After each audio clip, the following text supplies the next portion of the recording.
pledge allegiance to the flag of the United States of America and to the republic for which it stands, one nation, under God, indivisible, with liberty and justice for all.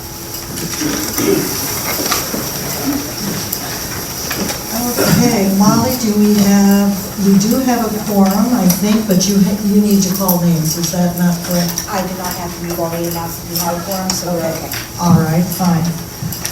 Proof of notice, Jerry? Was provided. It was, okay, great. We move right along. Resident comments on agenda items. Thomas Robertson.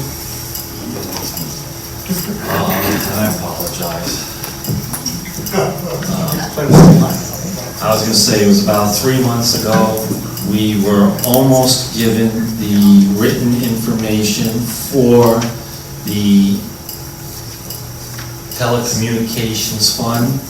You guys looked at it, kind of disagreed with it at the last moment before it was to be released the next day. We're 3 months past that date, still looking for the telecommunications fund report that says the money going in and out. And have a beautiful holiday, please. That will be given tonight. Any others? That's it. That's it? Okay, approval of the past meeting minutes, so we'll need a motion to accept the minutes. Approve the minutes. A second? I second. All in favor? Anyone opposed? Okay, great, they move right along. Board President's report, we will delay until Don arrives. I don't believe he'll be able to read it, but I'm not sure. Board Treasurer's report. Okay. I'll get it to you. I'll get the line. Sorry. I'm used to our... So, I just want to turn this on. Right. Right here, right.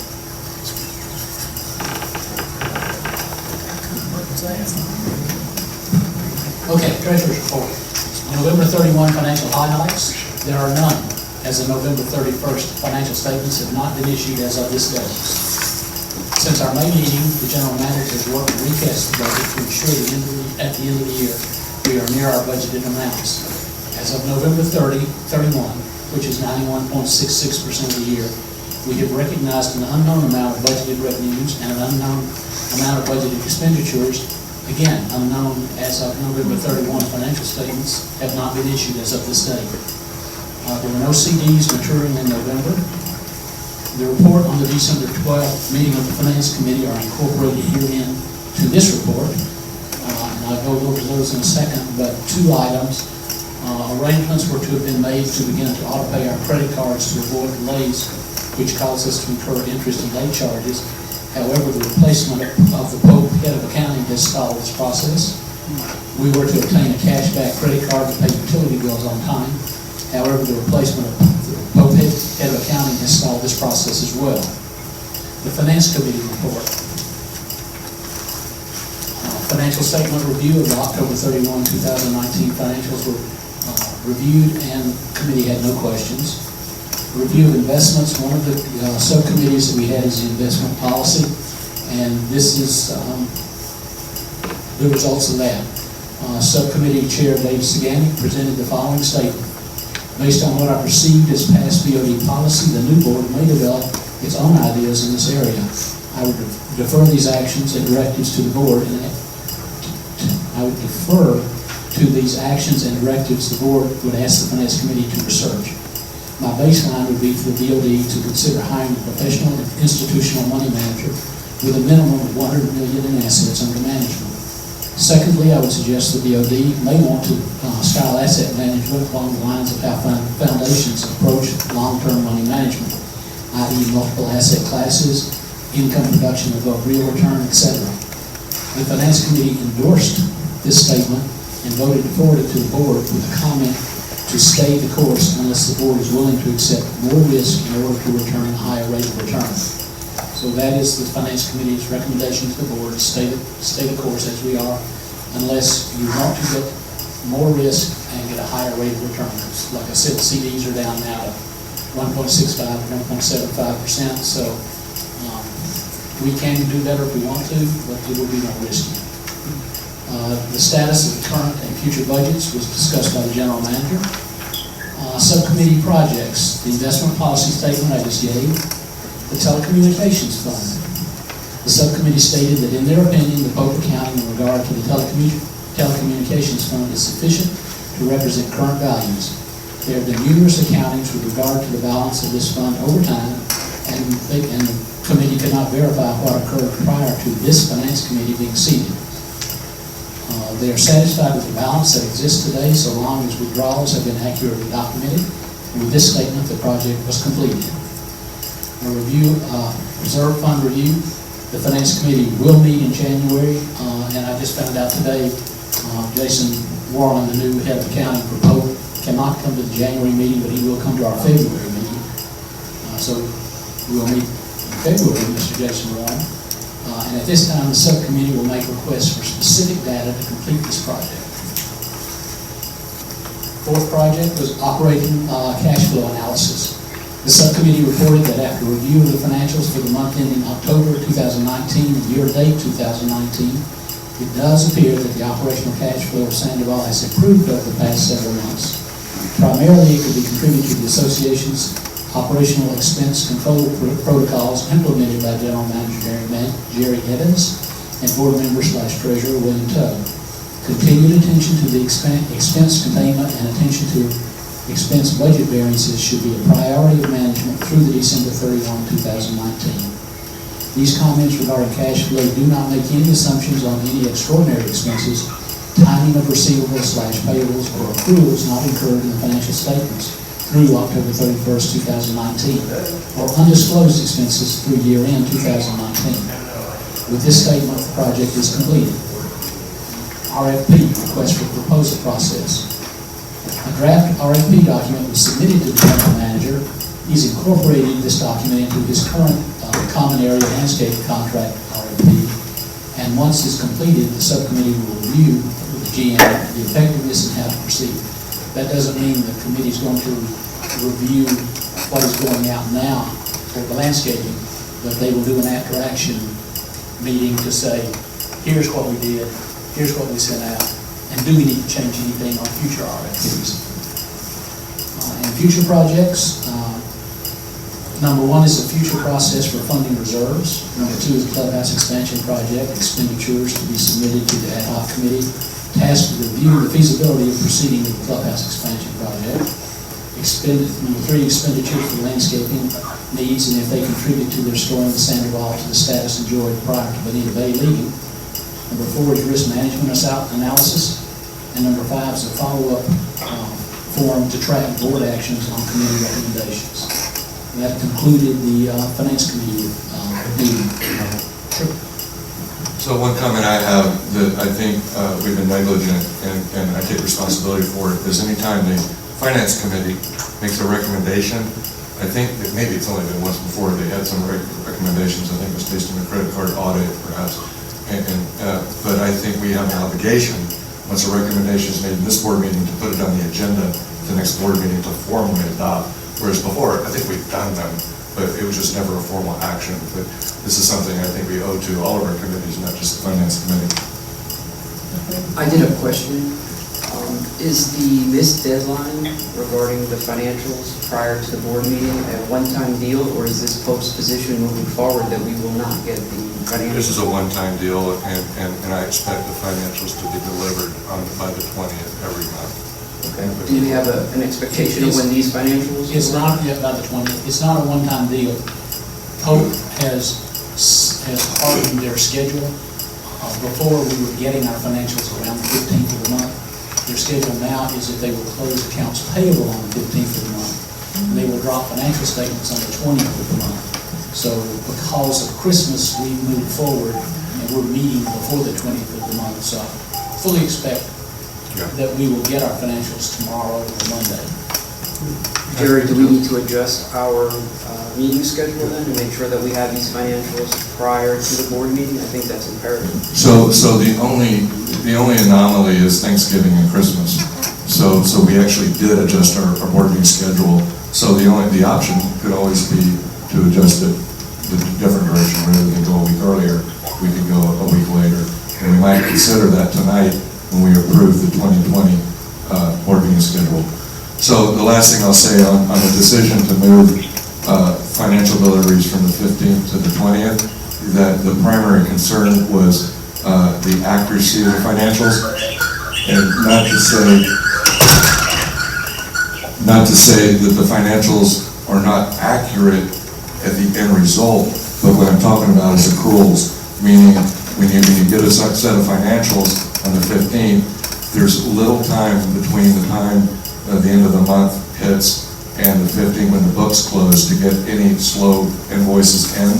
And so it's practice for some corporations to try to slide that closing of your books time as far as possible to capture all those invoices so you don't have to accrue it rather than have the actual invoice. And so that was what was behind the corporate decision to move. But the board could request that Pope adjust that schedule if it suits our needs, because they work for us. And I can tell you for a fact, I was CFO of a company, multinational company, did over $100 million a year. I close my financial statements on the 10th working day of the month, every month. That's not AP, that is my financial statements were produced on the 10th working day of the month. So it can be done, but like Jerry said, if you do that, sometimes you have to do accruals to get things into the books that you just don't have the paper for yet. So that's up to us. Well, the most important part to me is that the residents and the board members get to review the finances before the board meeting. However that's done, that's the important part. Just so you know, the finance committee, when the board moved from the third Thursday of the month to the fourth Thursday of the month, the finance committee took that hold, the third Thursday of the month, to have our meetings. With this schedule, the finance committee would never see the financials prior to their meeting. So we have moved the finance committee meeting to the Tuesday prior to the board meeting. Most months that would be the fourth Tuesday, but if a month starts on Wednesday, then the fourth Tuesday wouldn't work. So we just said the Tuesday before the board meeting is when the finance committee would meet, so that the finance committee will have financials as well. I personally don't think a corporate decision is workable for Sandoval.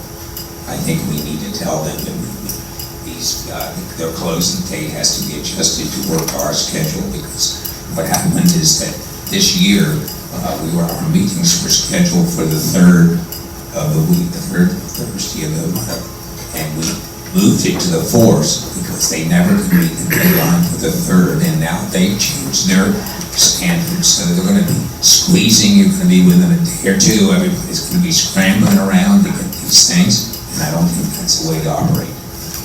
Okay, Bill and I met with the GL, and between Bill, myself, and Jason, we made that decision that we can go back, and I'm certain that they're open to that. Okay, we just move on to this point. Bill. I would say let's see what happens. Give it a month or two. Yeah, there is If it's not a problem, we don't have a problem. If we have a problem, then we make them. We got problems. So the last thing I'll say is we're just now rolling out our automated AP system. It's called Strong Room. Tracy's trained. I'm halfway through training. Bill is in the process of training. And by January 1, we will be on that system. And during this meeting Bill and I had with our GL, I pointed out that won't that help?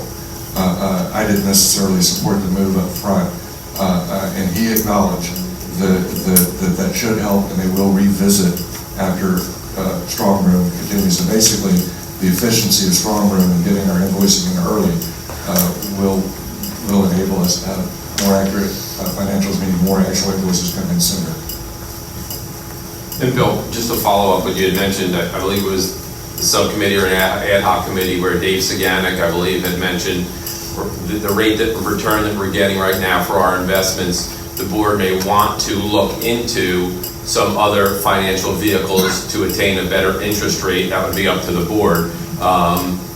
And I think the word riskier probably is a little bit risky to use, because as you well know, in investment, we could probably achieve a greater return for our investment without really risking the funds. There are definitely vehicles out there that at least should be looked into to get a greater return, and I think maybe that that task might fall back or whatever, but I think the board needs to consider that as to getting a better rate of return without risking our capital investment, and I think that can be done. That was exactly the Finance Committee's report, that the board should decide how much risk they're willing to accept, and then we can look at adjusting the policy, because currently everything we have invested is insured. We would be moving away from that, so that it would definitely be more risky to get a higher rate of return. And that concludes the treasurer's report. I have a question. Yes, ma'am. I just want to,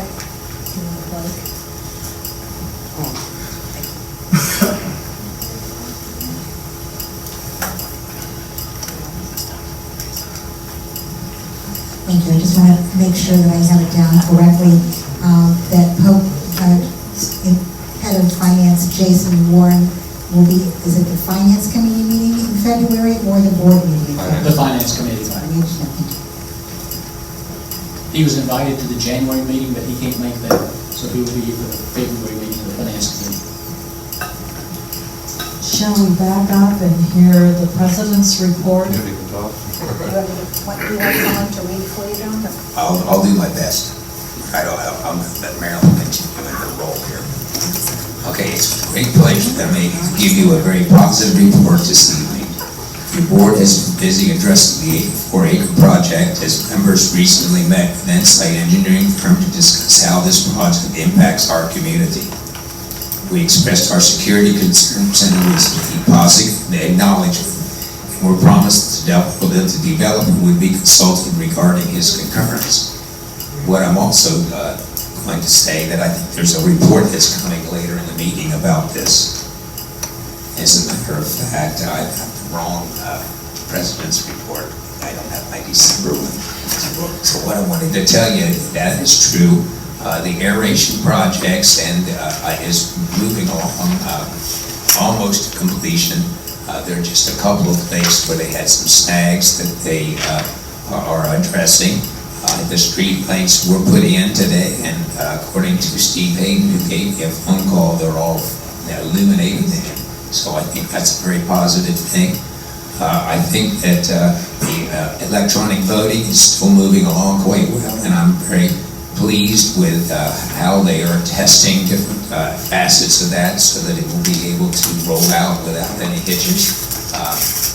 I was speaking with a Canadian gentleman on the budget court this week, and he expressed concurrence that the electronic voting was a very good thing, and that he was involved in the government of his city, and that they also had the paper option, and the amount and participation in electronic voting was much greater than it had been when it was just a paper ballot. So I think we're moving in the right direction with that.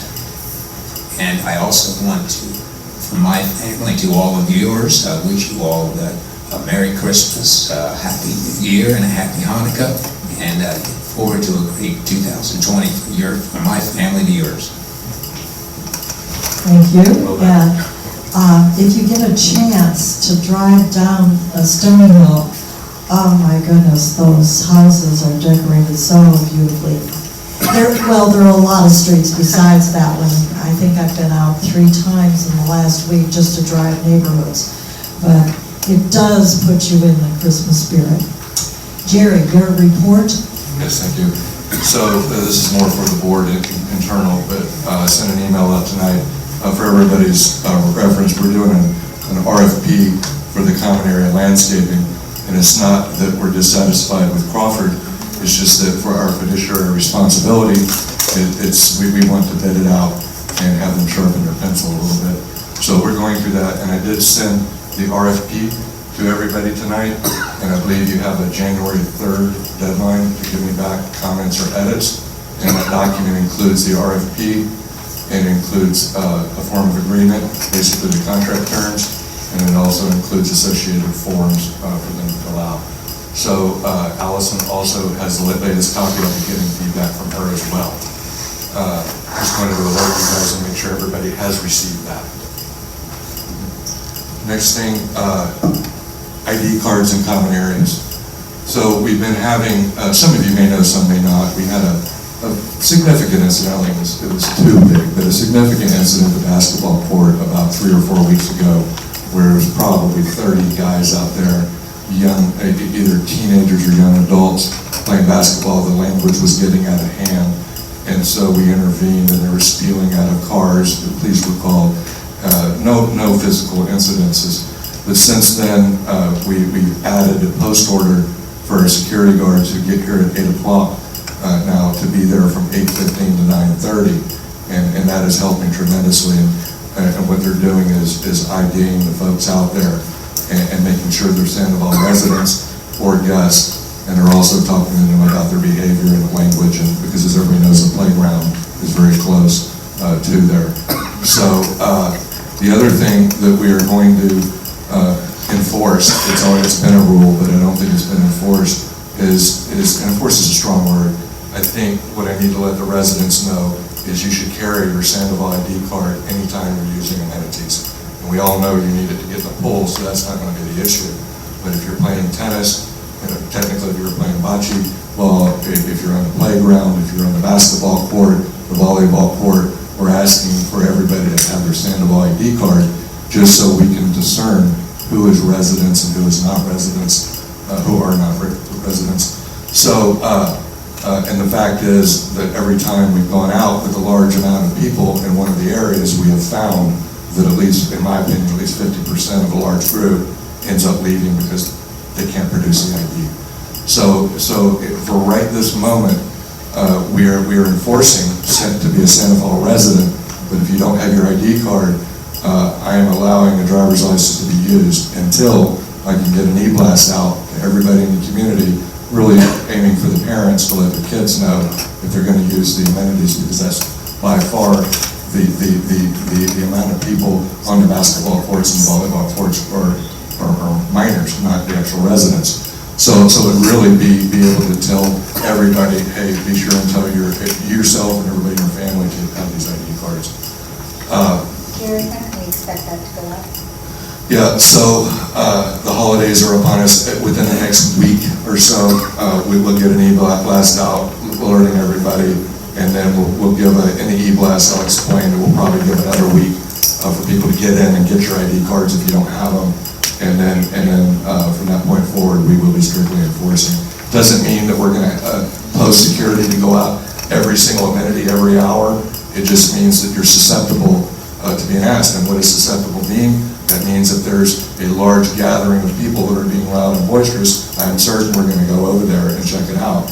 And then security will have a post order related to this, but I'm just explaining that, you know, if your child is out there 10 times, 9 times they might not be asked. But just to have it, I mean, put it on a lanyard, put it in a wallet, however you want to handle that. But it's really for the protection of our children and also the protection of our amenities, the exclusive nature of what you guys painted. I think is very important. So within about a week.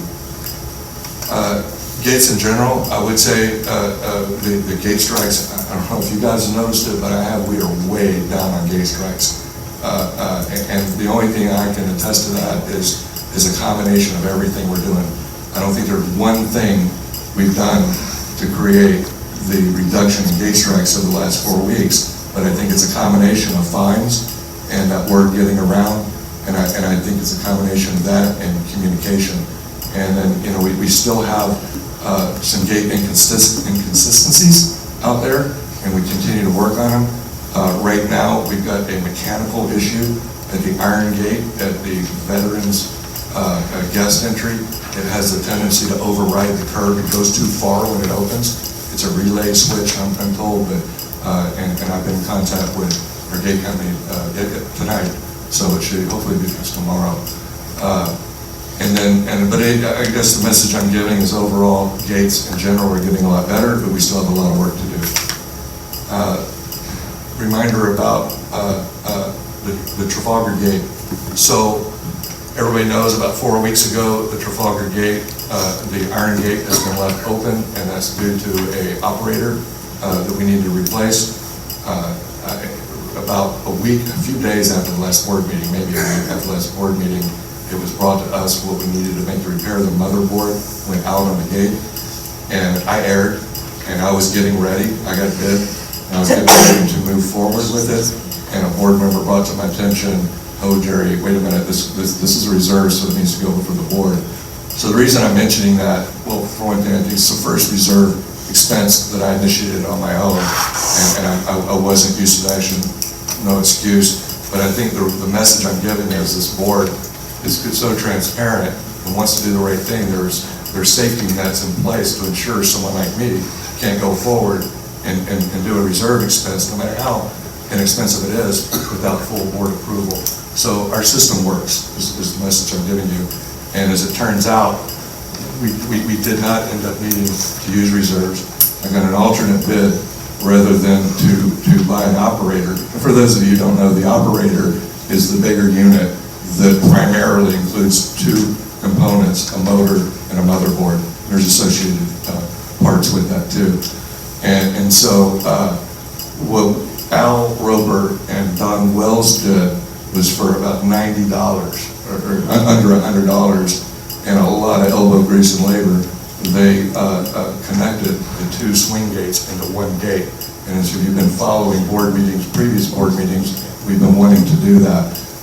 We saved over $1,000 by having a contractor do it, and Al and Don did that for us.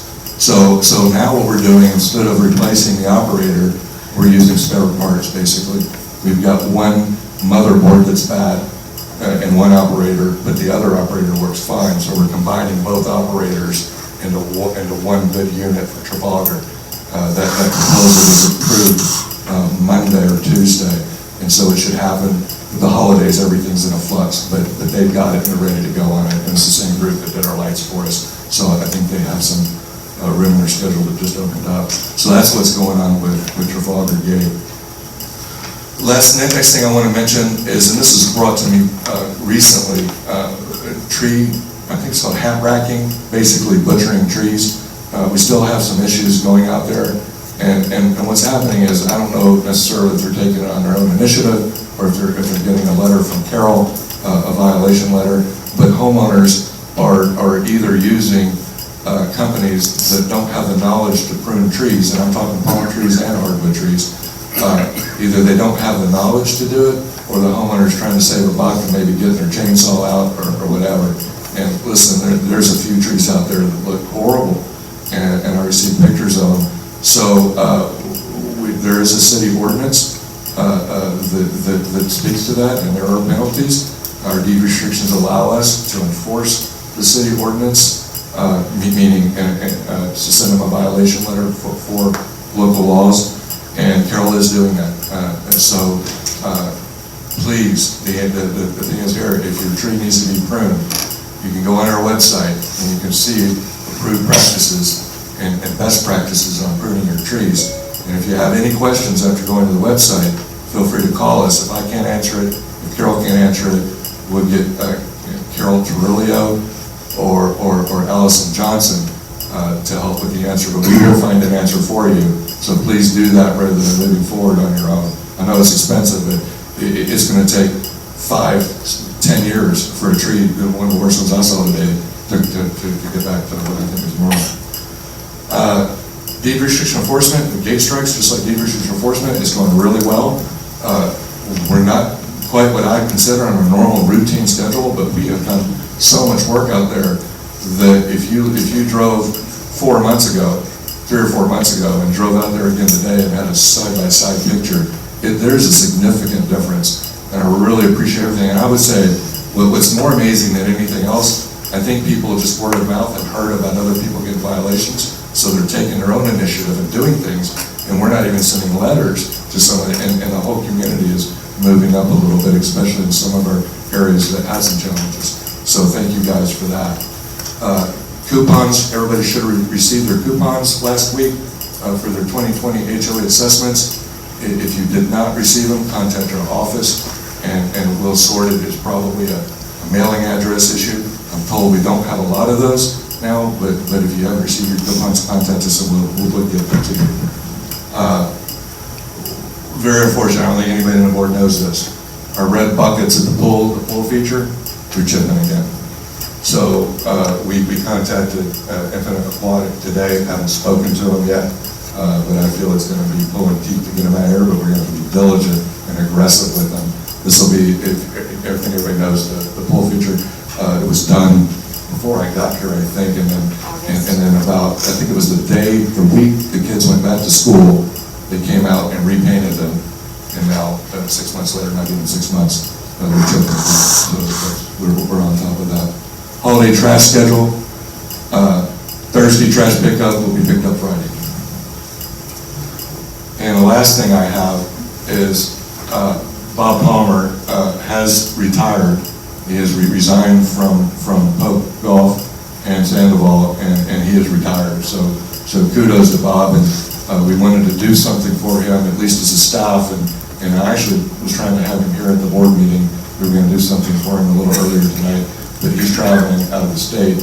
So at some point in the next few weeks, we're going to try to have him out here at some point so everybody can come by and say goodbye to him.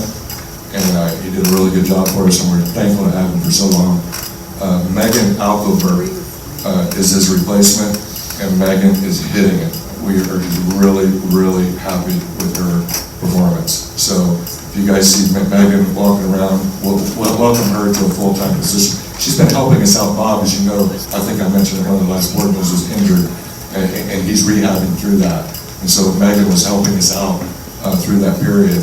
And with Bob's retirement, we put her on full-time, and we could not be more happy for Bob and his retirement. He's excited as can be, and more happy for Megan, who is in her wheelhouse. I will tell you that. She's loving it. That's all I have. Thank you very much. Now we will have the committee reports, clubhouse improvement, Ron or Bill? Okay, the clubhouse improvement ad hoc committee has met several times since the last board meeting. We talked to the construction manager.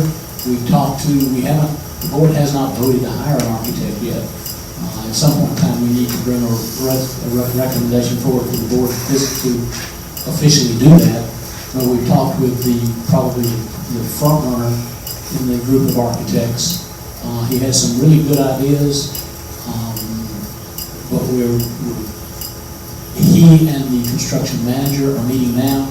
They plan on meeting again with the clubhouse improvement committee early in January, sometime between the 10th and the 15th, to give us some idea of, they have the budget, so now that they have the budget, they'll come back to us and say, well, here's roughly what we think we can build in square footage and type thing, to give us some ideas of where we are going from here, knowing that our budget is what our budget is and it's not going to change. So we're looking forward to that. The addition to the Clubhouse Improvement Committee is the Communications Subcommittee that we've appointed, and they've met with us both times. They have some good ideas because their reason d'etre is to facilitate communications between the committee and the public and the homeowners as to what we have been doing, and from the homeowners back to the committee as to what they expect us to be doing. So that is progressing well. They've done several preliminary thoughts of what to be done. One was even a survey on the demographics of the community. We've tried that in the past, it's failed. We don't want to fail again. But they have prepared a demo for us. They sent it out to the members of the committee so that we can vote as if we have children or don't have children, or looking for mixed drinks in the clubhouse or whatever it might be. So we're testing that out now to see how it works, and something like that may be coming forward too. But we definitely don't want to do like the last time we tried to do that and get, we've got to control who can respond to it, how often they can respond to it, and what they can respond to. And and we're working on trying to do that now. So very shortly, we should have some ideas from the construction manager and the architect as to what we can hope to see. We should be hiring an architect. From there, we'll be proceeding fairly quickly. Any questions? Sounds good. Okay, next we're going to hear from Ron about Taylor Morrison litigation. First off, happy holidays, everyone on board, and to my neighbors also, Jerry. As far as TM litigation, David Graham has moved out of the neighborhood, so he's no longer on the TM Lit committee. We thank him for his legal expertise, and he will be missed. Our next committee meeting will be January 16th. We expect to have a more significant update at that time. Thank you. Short and sweet. Capital improvement projects, is this, Scott, is that, no? Yep, that's down in the agenda. Down farther? Yes. Okay. That's the parking lots, and that's the fence, the wall that's being replaced, those two things. Those two, and I can give a. You can give a well, report on I that. can give Let me give the report on the parking lots, and Scott's aware of all this. I'm not speaking out of turn, if that's okay with you. Go right ahead, give it your best. We have received the engineering drawings from Avalon, and the permitting fees have been paid through them to the city, so that's the permitting with the city. And we spoke with the construction manager, Mark Stevens, offered to do run the bidding and submit the drawings to vendors for doing the paving, and that is underway. We got 2 preliminary bids for that, and we sent him that information, and those 2 people will be included in those that receive a copy of the 2 drawings. So this project, if the numbers come back to what we hope it will, it should be a go. But as soon as we get those bids back, we'll evaluate those and see how that turns out. Can you share which companies? Now that I sit as the liaison to the Selection Advisory Committee, on Tuesday, I actually heard 3 companies that are going to be doing the alleys in Picboro. And that is similar to what we're doing. So I'm just wondering which companies. I know the ones that we had already, but I'm not sure which ones he's saying. He said he was going to send them to 4 others. I see. As soon as I know that, I'll let you know. Okay, great, thank you. The update I have on the wall project is we ran into a little snag with permitting, but then it didn't turn out to be a big snag. The little snag is we owed $97 from the clubhouse DDP for a recording fee we were unaware of, and it wasn't discovered until Permacast was trying to get their permits complete, but they wouldn't release it until that $97 was paid. I went down to the city today, paid it, and talked to Lisa, who then told me she is in contact with Jason at Permacast, and she will release that permit. Next item is the sunshade. That's you, isn't it, Scott?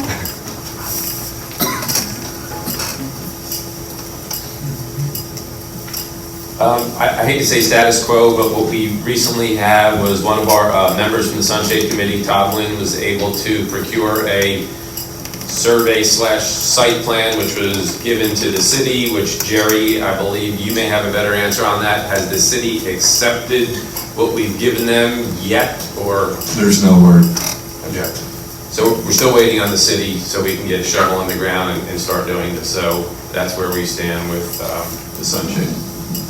Okay. And it will be finished though before we really need it, which is what, next May? Something like that. All right, electronic voting. Ron? Our committee continues to meet weekly for about 3 hours per week. The commitment by our volunteers has really been significant, and I personally thank each of them. Initially, our goal was to have 300 signed up to opt in to receive all HOA correspondence electronically only. Then we bumped it to 400, and I'm pleased to say we have currently 463 residents that have opted into receiving all HOA communication electronically only. That is a significant cost savings that's happening now. We have 443 residents that have signed up already for electronic voting. Our new goal is 500, and I'm positive that will be reached. Note, electronic votes do serve as a basis for quorum. Our quorum is 428, so our residents who signed up for electronic voting have exceeded that. What will happen next? The Communications Committee will send out notification to all residents that signed up for electronic voting that they will be receiving an email with a link that will allow them to activate themselves. For those who haven't signed up yet, there will be a weekly email that basically gives you information that an email from Becker Bowles will be forthcoming. Not only is it easy and convenient, but this really saves HOA significant money. Postage is budgeted for $20,000 for 2020. And then consider the paper and all the work stuffing, you really will be helping your community by signing up. I'm pleased, and again, happy holidays. Thank you.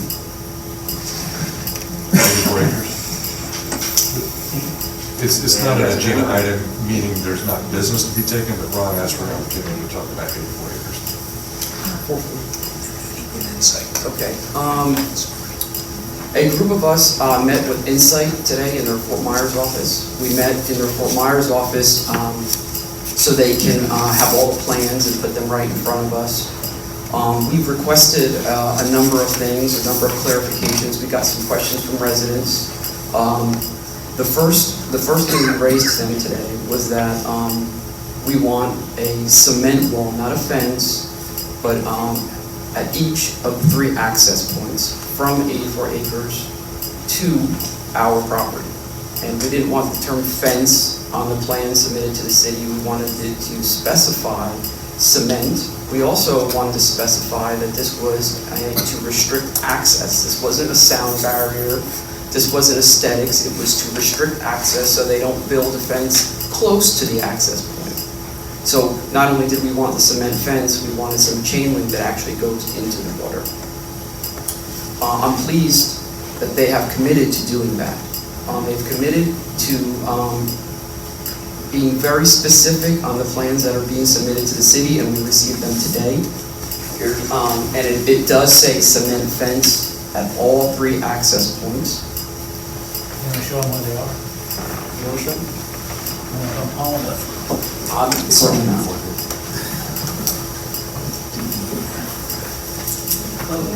That's an accident waiting to happen. There's the one right there. That little piece. Then, yeah, right through there is Highlands, and then the next page. Is the one that goes out to the What we stressed was what the oral agreements were need to be committed to writing. Because once this gets passed, our ability to negotiate this will be limited, obviously. The next question was about sloping the actual lake bed. We understand that the lake bank has to be sloped 4 to 1, but there was some question on what they'll be doing to the actual lake. We wanted to understand, will they be dredging our lake? Will they be expanding our lake? Will they be sloping the lake bed from their property? Because as you go further out, it actually drops off significantly, but before the drop off, it's about 10 inches in dry season. So we were very, very concerned, and obviously we wanted to know exactly what was being done to our lake bed. They were quite clear that there was no expectation of any sloping of the lake bed, which is very, very positive. The reasoning is if this was a new lake, they were constructing the lake, the South Florida Water Management District would require a 2 to 1 slope. But since it's an existing lake, they're not required to do that. This has a significant impact on the current vegetation. And so they said they do not expect any dredging. There will also need to be some fill for when they slope the lake banks themselves, and they committed that none of that fill will come from our lake. It will come from their internal lakes. This will also save, like I said, the vegetation from significant damage. Another question was the littorals. We wanted to ensure that any littorals that are destroyed are replaced. They have committed to that, and again reiterated that since there will be no fill taken from our lake, and that there will be no dredging, there will be very minimal impact on the littorals. We also asked, will the lake be expanded to create more lake area for them? They said absolutely not. We also requested that the development follow the dark sky initiative. This is a very sensitive issue to people in Somerville and that live along Calypso. Frankly, bright lights shining into their house is not very pleasing. Basically what they said was, since they've submitted a deviation to the PDP, they have committed to the dark sky initiative. And basically what that means is outdoor lighting fixtures adjacent to his zone parcel shall emit no more than 0.1 foot candles of light. This means that the light sourcing will be blocked by some cover to limit the impact on neighbors. Finally, NSIT has given us their commitment to be fully transparent. I want to stress that this is an ongoing conversation. We are pleased with these commitments being reduced to writing, but we understand that many residents will still have questions, and we encourage them to ask questions and reiterate this is an ongoing dialogue. But I am very pleased with the meeting today. I feel like we've definitely moved in the right direction, and we've got a number of their promises reduced to writing. Ron, I have a question. Yes. In reference to the lighting, have they worked at all with LCEC? Because they make the decisions, so to speak, within the city. I wasn't that specific with them, but I'll get an answer to that question for you. But they were very specific in stating that it won't be more than 0.1, let's get the exact language, 0.1 foot candles of light and downward facing. Let me share with you that I remember last year with the Southwest Neighborhood Association, there was a resident that did his best to try to get the city or LCEC, mostly LCEC, to redirect their sunlight because it was shining into his bedroom. And he just, it took months, and I still don't think there was a resolution the last I heard. And I do know that one of the residents had the LCEC come and take the street light out and totally remove it because it was just too bright. So I share that just because I think they need to also contact LCEC. Okay, I'll follow up with that. Interesting enough, residents along Fairmont and Somerville are not required to follow this dark sky initiative. There has been an ordinance that was passed in August of 2019, so their standards are a lot higher. Yes, who was with me today? Today was Bill and myself. Okay, our next item of business is old business and the noise ordinance policy. Jerry, did you want to talk to that? So the homeowners association occasionally receives communication from residents related to loud noises. These are typically related to barking dogs, however they also relate to other external noises. The challenge that HOA has is that the complaints are hearsay and relevant to only the person making the complaint, meaning it could be a case where a complaining resident is not being as reasonable as an average person would be. However, due to the alleged violation being at night or while staff is away from the office, the HOA does not have a practical way to measure the validity of the complaint. So the following noise enforcement process is being suggested for the board to consider. It is one, upon receiving a complaint from a resident regarding a noise issue, the HOA sends a friendly reminder to the alleged violators, stating that a noise complaint has been filed against them. The name and address of the complainant remains anonymous. The letter states the alleged noise is being an annoyance to others, states if the noise is accurate, to please refrain from allowing the noise to continue being an annoyance to others. It goes on to say, if the noise reported is not accurate, please disregard and thank them in advance for following the HOA rules. 2, the HOA informs the complainant to notify the HOA again if after 2 weeks the noise continues.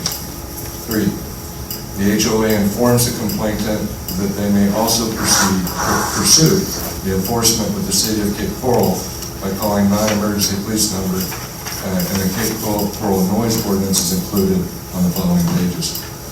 4, if after, so all those 3 things happen right at the same time. Then, 2 weeks later, the complainant contacts the HOA again stating the noise is continuing. If that is the case, the complainant will be requested to provide the HOA with an affidavit from 2 adjoining neighbors confirming the noise is an issue.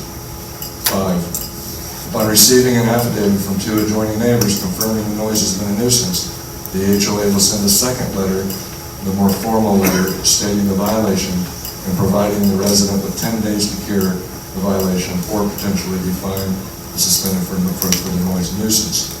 At this point, the complainant and the witness who signed the affidavit are no longer kept confidential as this potentially becomes a legal matter.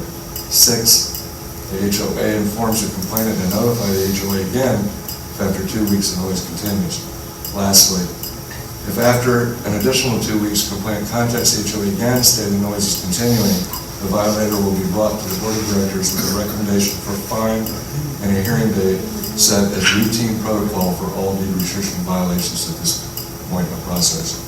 So the main point here in this policy is the hearsay versus the fact. I mean, we just simply don't have a way to validate it. And I can tell you, through all my experience, I don't know if it's 50-50, but it seems like that the amount of complaints that come in are unreasonable versus the one that are reasonable. And typically, this also discourages those unreasonable ones, meaning if it's not, but if it's a big deal, trust me, if you got a dog barking, you're going to want to go through this, and you do. But the ones that it's just an occasional thing that might otherwise write the HOA, they tend to wait. I've used this at 3 large-scale master plan communities I've managed, and it has been effective. Where I got this from, first master plan community I ever managed in Dallas, board president created as a need, and so and it worked there, so I've used it every other community I've been in. You need a motion to accept this, don't you? That's correct. Is somebody willing to make that motion? Can we just have some more conversation on that? After the second. Yeah. Okay. Not to accept, Well, to adopt. pardon? Not to accept, to adopt. To adopt the motion. And we can have the motion made. Is there a second? And then we can have discussion.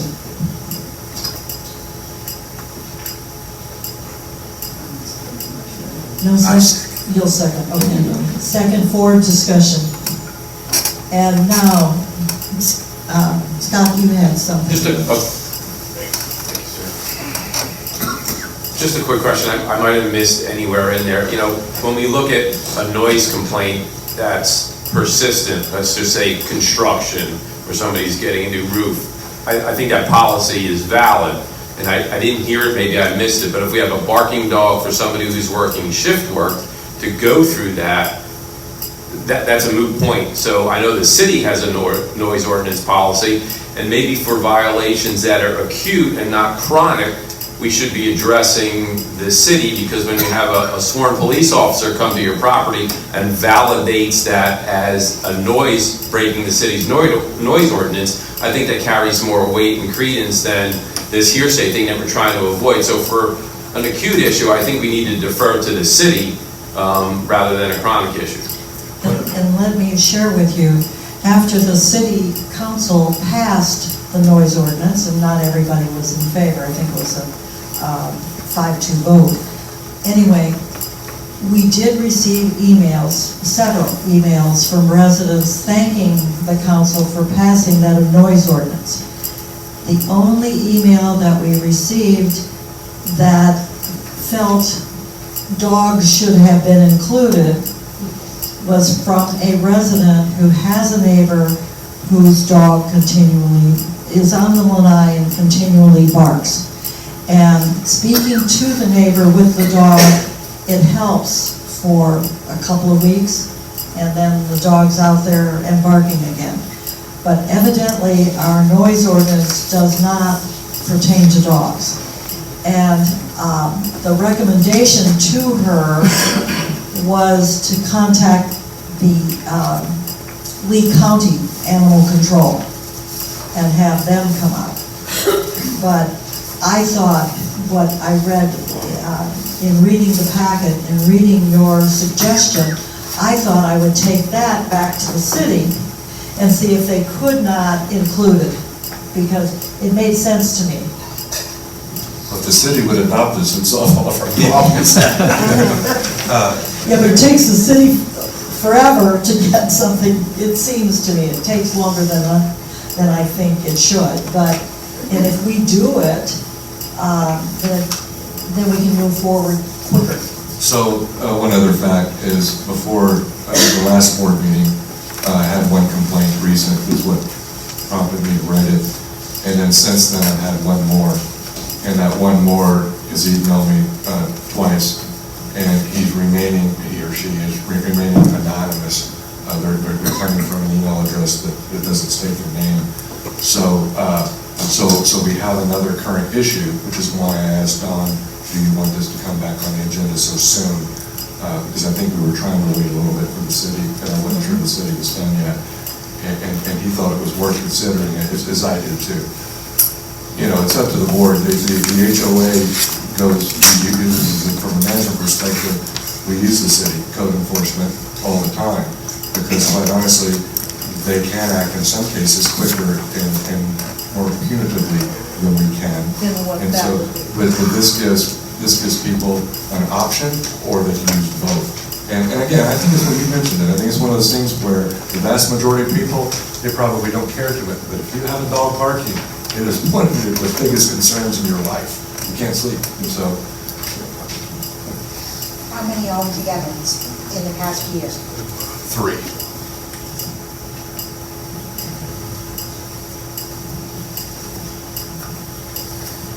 My concern isn't that we don't do anything about a barking dog or a noisy neighbor, but that the city ordinance, you're gonna have a policeman come out with a meter to read the decibels, and you're gonna know that exists at that level. If we're gonna rely on neighbors claiming it's a nuisance, what's a nuisance to me may not be a nuisance to you, or I don't see any, in this, I don't see where we have a quantitative level beyond which we take enforcement. It's just someone's opinion, and I have a problem with that. So that was addressed, although I will say it's not scientific or foolproof, but it was addressed by having 2 adjoining neighbors. So the thought is, if 3 reasonable people assumingly think it's, and that's why we asked for 2. However, I will say, I've not had evidence this has happened before, but my concern has always been, you know, how a few neighbors might try to team up against one. And I haven't seen it happen, that is something that could. They will be in a hearing, though, amongst Absolutely. other residents. That is correct. If we had something in there that said 75 decibels or 77 decibels between the hours of 7 a.m. and 11 p.m., I would support it. We don't have any quantitative levels in this I'm not sure how you could do that with barking dogs. I don't think the HOA would necessarily, I will definitely look into that. But I think if we were after that much evidence, we would call the city. Yeah, That's the city I don't think that could be measured. How do you know if you called the policeman and he arrived and the dogs wouldn't be inside? It's not easy. If you would like, I really did believe that I would take what you have written back to our legal office and see if we could add that to our noise ordinance, since we have had just one, but we did have a resident email the council members and say, why didn't you include dogs? Might have been her neighbor this after this issue, so, quite honestly. I think that's a good idea, and maybe we make a motion to table, and in the worst case scenario, maybe get some free advice. If they don't adopt it, maybe they give us some advice on our policy. Dolores would definitely tell us whether we can do this or we can't. So, I don't want to speak out of turn, but if you wanted to accept them. I would recommend that we postpone a decision on this. Until after we have some legal opinion on it. I Okay. would second your motion to table. Any discussion on the motion? Any further discussion? Is it good just to table it until there's an opinion from our city attorney? Thank you. So Ron made the motion and Bill made the second. Oh, that's right, I have to have Clean up the last one. the motion to table. I made the motion, I seconded the table. All right, We've discussed. all in favor? It looks like a unanimous vote. So we will, by our next board meeting, I will have an answer, if not sooner. Okay, we're to new business, 2020 Board of Directors meeting schedule. So I think, before I go on, I think we'll go ahead and take a motion a second, and we can discuss that issue about the Thanksgiving and Christmas. So I think that you should entertain a motion to adopt. A motion to adopt the schedule for 2020. Motion. Scott made the motion, Ron seconds, Slow down, guys. and now under discussion. Before we go to board discussion, for the audience, the schedule has not changed. It's going to remain the fourth Thursday of every month, and then the third Thursday is recommended for Thanksgiving and Christmas. And because of the financials issue, I think we're going to discuss that. That's exactly what I was going to bring up. Fourth Thursday's good. Even has to adjust when they do the closing, and then no problem comes to estimates, which are really the most critical to the year, because we know whether we're going to come in on budget or not. Oh, August is 20, I thought that was the 17th, it's 27th. Yes, sir, just those two. Scott, are you opening up the calendar by chance? I'm not, but I can. If anybody can, let's look at what the next Thursday is for Thanksgiving and Christmas, see where that falls. So that is going to fall, 20, Even on that month. 2020, November 26th is going to be Thanksgiving, so that'll be the 1, 2, 3, that'll be the 4th. The 26th is the 4th Thursday, the 19th will be the 3rd Thursday. What's the next Thursday after the 26th? Well, it's. There is none, it'll be December 3rd. December the next month. But that would be fine, still, that's what we chose to do. And what would that date be? December 3rd. That's an option. You know, what they want to do is to table this until Bill has discussions with corporate on the closing the books issue. I think that's a good idea, to have the discussion first before we. Because if we can get them to close the books on the 10th and deliver on the 15th, that will enable us to keep our schedule as presented. What about adopting the first 6 months? It's not, doesn't impact anything. Love it. Okay, Could adopt them then first, go through. we need a motion to adopt, We need to do that anyway for the annual meeting for the election. right, so, is there a motion to adopt the first 6 months in 2020? I make the motion. Ron made the motion? We're only gonna do 6 months, we're not gonna do it through October. Pardon? We're not gonna go through October, we're only gonna go 6 6 months, Through June. 6 months. Okay, is there further discussion? I don't understand the motion. The motion is to accept our board meeting schedule for the first 6 months. Why don't you read what they are? That way we can have, it's already set for our annual meeting, and nothing should interfere with the first 6 months. It's just November and December that we worry about. Okay, And we worry about it because we may not get the financials in time, but we're confident we'll get the financials in time for the meetings for the first 6 months. If we've not had the person move or second it, you may like to say adopt for the first first 6 months until we do the second 6 months. That way you don't have to have a third motion. Oh, that's good, good idea. So the motion would be to adopt the first 6 months and table the second 6 months of 2020. Does that work for the motion maker? Yes. And for the second? Is there further discussion? Who All- was the second? Don. Done. Further discussion? Further discussion. Shouldn't Jerry read those dates so the audience knows what they are? Okay. It's the fourth Thursday of every month, which is January 23rd, February 27th, March 26th, April 23rd, May 28th, and June 25th. Also included is the annual meeting on Thursday, March 12th. Thank you. All in favor? Okay, Is that looks like okay a with you, Al? unanimous vote. Al says yes. Our next item of business is the delinquency threshold for purposes of voting. Okay, this has changed a little bit. I'm going to read the memo for the benefit of the audience, and I'll tell you how my recommendation is going to change. Florida Statute 723.054 states an association may suspend the voting rights of a personal or owner or member for the non-payment of any fee, fine, or other monetary obligation due to the association that is more than 90 days delinquent. In efforts of preventing a unit owner in Sandoval from having voting rights suspended for having a very small balance, such as a matter of cents or even a few dollars, I recommend the board make a motion to adopt the delinquency threshold for the purposes of voting at the March 12, 2020 meeting as delinquent accounts with a balance of greater than $25 for a period greater than 90 days. However, I've since received talked to Kays about that. He believes that in this case, we still need to have a hearing and we still need to give notice. So what this means is we can adopt this threshold, but it would be a part of how I go, and I'm planning on doing it today, when we go over the delinquents, the suspensions, we will also include suspension of voting rights with that.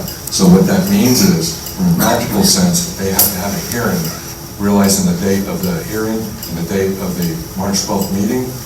Essentially, when I come to the board next month in January, and I ask for suspensions for the following delinquent accounts, I will also ask for voting, and those people right there will be the last bunch that would get involved with that voting situation. We actually included voting in the last one as well, so we'll be doing it last month, so we'll be doing the same thing this month.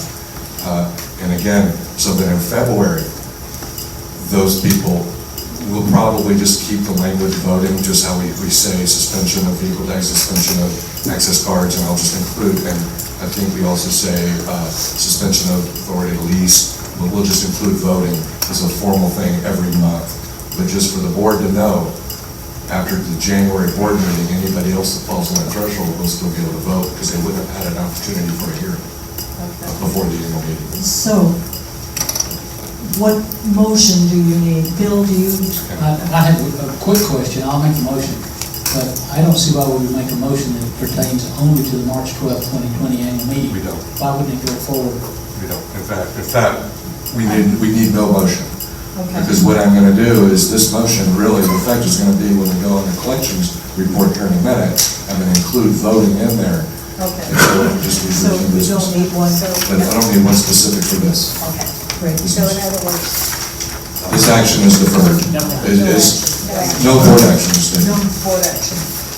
Okay, the next item is the Lakes Fountain repair, and that's done.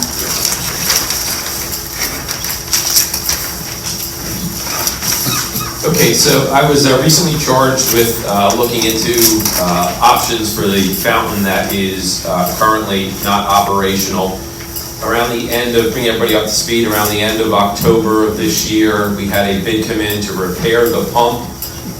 Once again, in excess of $4,800 to do that repair. So if we back up a little bit, I'll just give you a little history on what we put into that fountain since January of 2018. We put in another new pump for nearly $2,900, And we also, in October of 2019, had to put in a controller for $825. So within the last 2 years, let's say, if we made the, I'm going to round up, the $5,000 repair, plus the $2,900 repair, plus the $825 repair, we're almost at the cost of a new complete fountain, which you also have in your possession. You were emailed Solitude's bid previously for that, and I'm going to go over that real quickly with you folks. So basically, we're going to start from scratch. If it is approved, we're also going to move the pedestal and the meter to the new location where the aeration pump cabinet is. There was some pre-planning that went into that cabinet, and they ran a pipe chase for that specific reason, so we can move that, get that on 1 meter. Great idea. So then there in itself, there's going to be some cost savings associated with that. So Solitude's proposing a Vertex pump, which is a 5 horsepower pump, which is the existing horsepower that we have, but a totally different pump and system right there. It's basically a stainless steel intake trash pump, so it's not going to get clogged. It's going to be a little bit below the surface to draw the water from there, not down on the bottom where we have it, where we have to send that diver down for that periodic maintenance to get that all done. That's going to include cables, controller, GFCI breakers, time clock, surge and lightning protector, and the installation. The one thing where we will possibly see some savings is when I spoke with Chris at Solitude, that new controller that we just put in for $825, if that meshes with the new system we put in, it'll be $825 less on this bid. There'll be that savings there. We just don't know yet. We don't know yet till they go out there physically say that it's going to be compatible with that system. So then in there, we do have a 4-year warranty on the motor. So for 4 years, we are covered. The lights have a 2-year guarantee on the lights, and the controllers for a 1 year, and labor and everything else is 1 year. Just to backpedal again with the lights, we currently have a halogen system out there that's over 1,000 watts. They're proposing, my suggestion to them would be go with LEDs, which is going to be about 120 watts. So yearly savings, they're estimated up to $500 just in switching over the lighting from halogen to LED. We're looking at again, still a 5 horsepower pump, but it's a newer generation pump, is more efficient. So we could probably see an estimated $300 to $500 savings in that pump. So I can't guarantee it, but on paper, what we talked about is possibly a savings by going brand new up to $1,000 a year in energy saving costs by switching to LEDs instead of halogen and going with a new pump. It was brought up, and Don and you and I talked about this, going to a single-phase motor to a 3-phase motor. All of these pumps, industry-wide, since they're only 5 horsepower, are single-phase motors. The also problem that we would have had is the transformer that's out front there is a single-phase transformer, so that would incur additional expenses. And he said for 5 horsepower, you won't see any significant energy savings. So that being said, Solitude, notwithstanding that $825 possibility in savings, that bid came in at $10,730 for a brand new installed pump, fountain, light kit, controllers out the door. So the warranty's 4 years. Useful life, do we know what that is? Because we're certainly, hopefully, we would get past the 4-year warranty. Useful life on this new one is going to be, bless you, is at least the 4 to 5 years, again, because depending on what the big caveat is too, is how long you keep that running. So again, the life on the pump is how much water is pumped, so that's going to be determined on, how long that cycle is going to be run. And if we time it correctly, and change of seasons and all that, I'm sure we could extend that life. It doesn't need to be running at 3 o'clock in the morning, so there should be an on and an off time that we can program that the residents throughout here, will be amenable to that time frame.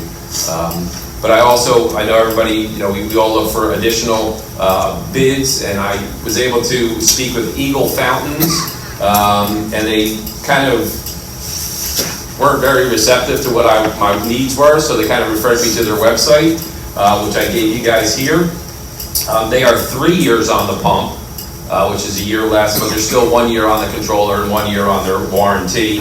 And just for the fountain, the lights, and the GFCI breaker, it's $7,999, so it's $8,000. And we still are missing a lot of the electrical components, the wiring, and the installation charge. So it will be significantly more than that $8,000, probably pretty close to that 10. They kind of were like, well, you know, we can't tell you this, that, and the other. It's like pulling chicken's teeth around here trying to get...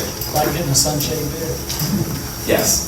So at least we have something that we can compare to, but that being said, guaranteed there will be significant energy savings if we go to a new system out there and not go and dismantle what we have there. We also looked at going with smaller pumps to save energy, but in speaking with Chris at Solitude, he said you're not going to get that spray pattern. You're going to see a significantly smaller pattern on that large lake. He said it wouldn't look right. He said the 5 horsepower is the way to go. When do you expect upon approval installation? They're looking at a 50% deposit, and as long as they can come out and look at the controllers and everything that's there, we're probably looking at a January time frame, barring, as we all know, the holidays, weather, and things like that. Is this a bar item? Yes, it has to be borrowed. Yes. Reserve item. Is there further discussion? Scott, do you want to make a motion? Sure, I'll make the motion that the board approves the installation of, or a new fountain as proposed by Solitude. And I'm going to say not to exceed because we don't know some of the other things, but I'd be comfortable in not to exceed $13,000, let's say. I'll second for discussion.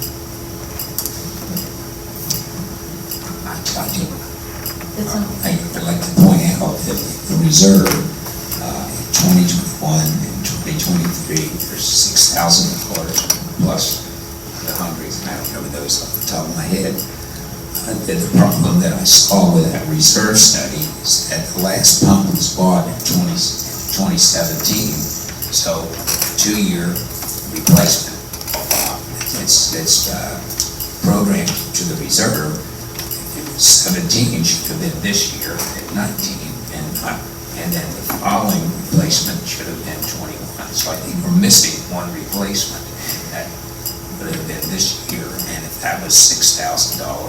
And then if one in 2021 is 2 years later, and we're getting a pump that has a 4-year warranty, we should not miss it. We'll have to utilize that the first time.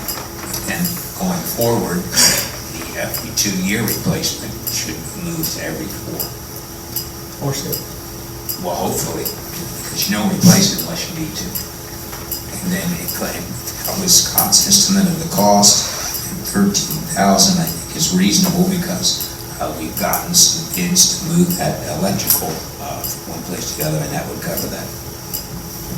Why would you think that $3,000 over would be needed? What's your concern on that? Yeah, there's also a cost associated with that Bose had proposed an estimate that came in a little bit less. So there's going to be a $1,200 to change from that existing pedestal with that separate meter to bring everything in one centralized location. Then that would include a 60 amp breaker, 600 feet of number 3 wire, and a junction box at the base of the lake. So that would be the $1,200, which is down from $1,435 from their initial bid. So we are, again, through diligent work, we're getting the prices down and comparable. So. Have we confirmed the current pump? Is that a warranty? Yes. Is there further discussion? Yes.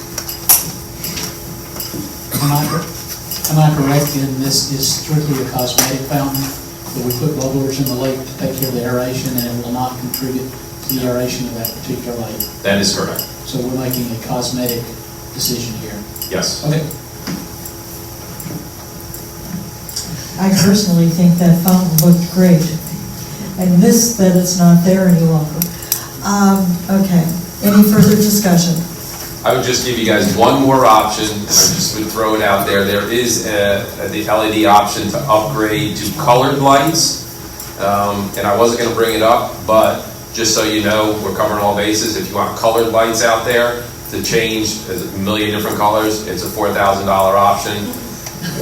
Exactly, that's what I thought. But again, that was part of the proposal, and I wanted to, you know. So what this motion is doing is pre-authorizing a bar which has not been prepared yet, but that bar cannot exceed $13,000. And do we have to have permission? Do we have to go to our reserve advisors since we were putting this in a little earlier? So the last thing I'd add on that is I think that everybody knows that's been involved with reserve studies, the conservative nature of these guys. And as Don alluded, I think we're going to catch up to this cost in a couple of years, but we certainly are going to have savings of $2,000 to cover this, and there's no question.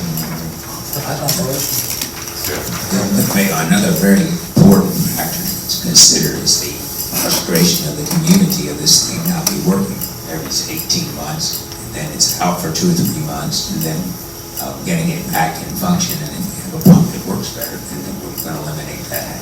I agree, and I'm just, one part of me is disappointed it took so long, but the due diligence that Don and especially Scott did on this is going to pay off in the long run, so thank you. No further discussion. And I'd like a vote. All in favor? Al, do we hear from you? Aye. That's another unanimous vote. Our next item is the delinquent accounts to attorney for collection. There are 2 new accounts that have accrued a greater than $600 delinquency for a period of greater than 60 days. These accounts are highlighted in pink on the AR delinquency report that follows this memo on the next page. All other accounts reflected on the AR delinquency report that have balances greater than $600 for a period greater than 60 days have already been sent to the attorney for collections. I recommend the board make a motion to forward the following 2 accounts to the attorney for collections, 16340 and 17517. Is there a motion? Motion. And a second? All in favor? Anyone opposed? No? We have a unanimous vote. Now, hold on, we didn't get Al's vote. Al? It's Al. Okay, yes, thank you. Okay, our next item is account fines regarding deed restrictions and rule violations. I think we missed one, delinquent account suspensions. Oh, did we? Okay, I'm Okay. sorry. There are no new accounts that will done with a balance of greater than $50 for a period of greater than 90 days that have not already been suspended. This is where next month I will be listing the accounts that will be denied voting that are over that $25. Because they're over. Yep. I have a question. If it's 50 for everything else, why are you using 25 for voting? Well, I just thought that was reasonable for voting, because basically, here's what the point was. We didn't want the people with 1 cent, for instance, 3 cents to get caught. Well, at what point then is it reasonable to move up? I think at this point, next month I will suggest the $50 and just keep it consistent with I would everything like to else we're doing. suggest you do that right away. We don't have anything to vote on. Nothing. We'll be voting on it. We'll be voting on it next month. Yes. What would be the voting status of the 21 homeowners who are currently suspended? They will be included in the memo next month. Any further discussion? Okay, we move on to the next item, which is account fines regarding deed restrictions and rule violations. Is that yours, Jerry? That is mine. Following, there are 15 violations we're requesting the board to show $100 fine for. All accounts fined will receive a hearing letter dated for January 19, 2020, where the committee will either uphold the fine or strike the fine based on evidence presented by the HOA and the resident. I recommend the board make a motion to fine each of the 15 accounts $100 as presented. I so move. You move. Is there a second? Awesome. Is there discussion?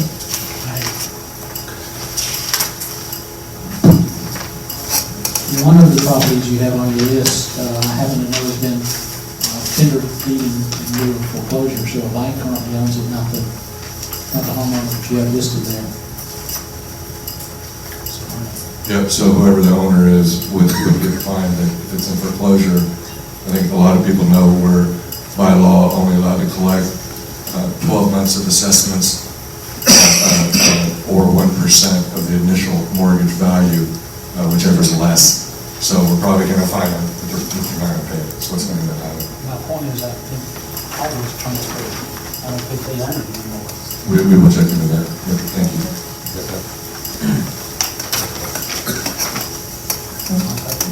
You're calling the question? My question. All in favor? Anyone opposed? No? Yes. Unanimous. Oh, excuse, is Al with us? Yes, Amy said yes.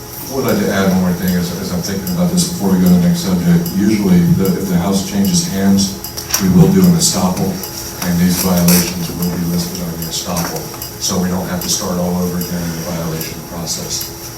Which is good. Okay, account fines regarding gate access violations.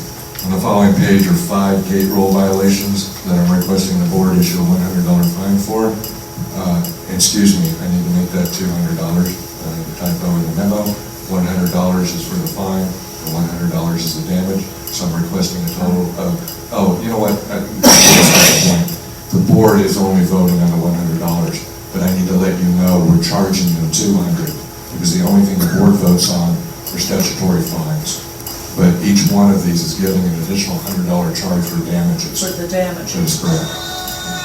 So, all accounts, I'll recommend the board make a motion to fine each of the 5 violators $100 as presented. I so moved. You move. Second? Don seconds. All right, any discussion? Jerry, just one quick question on that. The $100 that we're recouping for damages, is that the maximum statutory amount we can collect? No. So none of those have exceeded $100 in damages? So, we did have one, and it was the U.S. Mail Service, and we're still trying to collect from them. But other than that, nobody. The issue is, someone strikes the gate. I don't even know if I've ever seen, except for that issue, someone strike a gate and a bearer arm not be able to be used. And so generally, and they're designed that way, to break away the gates. But what happens is, after about the 10th hit, then we need to replace it. Well, at that point, we need to go back. So each of these 10 would essentially pay for this. It's about $900,000 for the upgraded barrier arm. Just for, For a point of interest, there was a gate hit before you ever arrived that took out the entire gate, the stanchion, the box, everything. So it has happened, and the full amount was collected Oh, yeah, through no. the insurance. And I want to be clear. Just wanted to make, we're talking about 2 entirely different things. Yeah. We're just talking about the arm here, not the whole gate system. That's correct. Any further discussion? If not, all in favor? Al? Yes, he's an aye. We have a unanimous vote. The next item is solicitation for additional agenda items. Does anybody have an additional item they would like to add tonight? Oh, yeah, Joe. Yes? No additional? Okay, no additional agenda items. And now we adjourn this meeting and open it to our residents to speak if they would so desire. I move the major meeting. Second. I think that, okay. The motion's been made to adjourn and has been seconded. All in favor? Thank you. I think you did a wonderful job, and John said, thank you. Thank you, I just want to start. Good job. One on the open forum, and that's Thomas Roberts.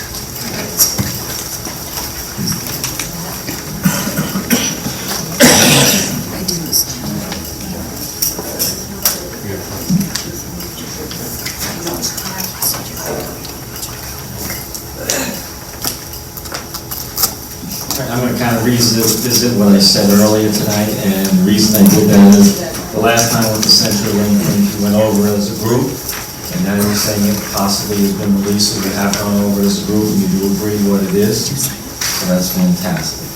The second thing is, I'm going to ask who's ever speaking to Pope, and as was mentioned, we do pay them. The issue of all of these movements around are affecting 3 different of our ongoing groups here because of the space in this room. So I would really like if they could get it back to where it was, because there are 3 different segments in here. And I don't want to fight my wife whether the poker or the bunco has the room availability. So there is some other stuff outside of the finance committee, which also is affected, which would make a 4th different group. So if we can get it back to where it was by the 10th of the month, if it needs to be later in December or January as we close the year, I'm okay with that. Thank you. Jerry Kern?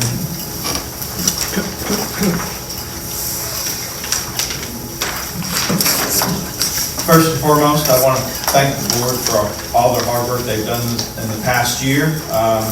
Merry Christmas and Happy New Year to all of you. And again, heartfelt thanks for all the work that you guys have done over the past year. Just had a couple of small questions primarily related to capital improvement projects. I know we said we basically have the engineering fees and the items are out on parking. Do we have any estimation of when we think that project may actually come to fruition? Just ballpark of when we think that may We'll come. get the bids back, and then we'll have a board evaluation of that, and once it's in our budget, then I think that would be let. So, I'm really sure how it will take to get the bids. We're dealing with a hot case, we're dealing with a lot of other things, Yeah, I get it. so I don't know. Okay. And I know on the wall fence issue, we know that we've sent out for permits for permacast. I was curious if, and I know we talked about the wall repairs, we also had a significant amount of fence repairs around the property. Were those to also be included in that particular initiative, or will that be a separate initiative? That would be a separate initiative, and our in-house maintenance is working on those as well. There is one I've identified right now, she has identified that she's getting a bid on. It's just beyond her scope, and we need a contractor. So it would really be, if you see fence issues, you would contact me. Okay, which I have, but okay. Thank you. 2 more rules. I see that the lights did go up. Thanks for all the work on that. Did we get all of those put in today, and is that virtually done? I noticed the lights themselves, they definitely look a lot different than our standard lights that we've got today. They don't have like the frosted panels that most of the other lights have, so I wasn't sure if that was. The new plates that are phase 3 and standard is now not frosted. Okay. And that they are complete. The only punch item he thought he may have, I haven't talked to him since he finished installing it, was straightening up the lamp portion of it, just getting our heads. It could come in a little crooked, right, so they come around straight. And he thought he could finish that possibly today, but if not, tomorrow. And then lake aeration, do we have an ETA on that project completion? I know we said we've got a couple of lakes that still have work to be done. I just wasn't sure. Yeah, so the contractor is out in the community this week, punching 4 lakes, Stony Hill, Castleberry, Ashbury, one more. Daniel. He was able to complete 2 of those as of yesterday, and I've not had an update since then. He thought that he would be complete by the end of the week. For sure, he will give me a concise report on Friday of anything outstanding. There were a couple of piping issues on 2 that they've come up with a resolution that will cost us no more money. But I will be able to have a concise report on Friday, and we'll get something out in an e-blast the following week. Friday is tomorrow, is it tomorrow, Friday? or Yeah, the tomorrow, following? Friday. Okay. And I know, Jerry, you and Jim Anderson have been in conversation related to the aeration in Somerville Lake. You know, we thought we had canceled our lake doctor contract, but they actually have been coming and servicing our equipment in lakes. We agreed to make the payment for that, even though Sandoval had said they were going to take that over. And I know he had forwarded you information on getting the electrical transferred by the 1st. Does that still seem like that's on track? Yeah, we're still in that process. I can't tell you if it's, you know, but yeah, I mean, we will be able to have that transferred to our name definitely by the 1st. The contract is a quarterly maintenance contract, and what I communicated with Jim was that our contractor guaranteed that under the master contract, you guys will be serviced the first quarter, albeit it may be the last month of the first quarter. But he also said that if there's any issues in the lake, he would be willing to take care of it prior to then. So they want to please us, they want a positive relationship with us, and they're willing to work on that, so no issue. Okay, that was the last thing I had on my list. Thank you, everyone. Chris, back up here.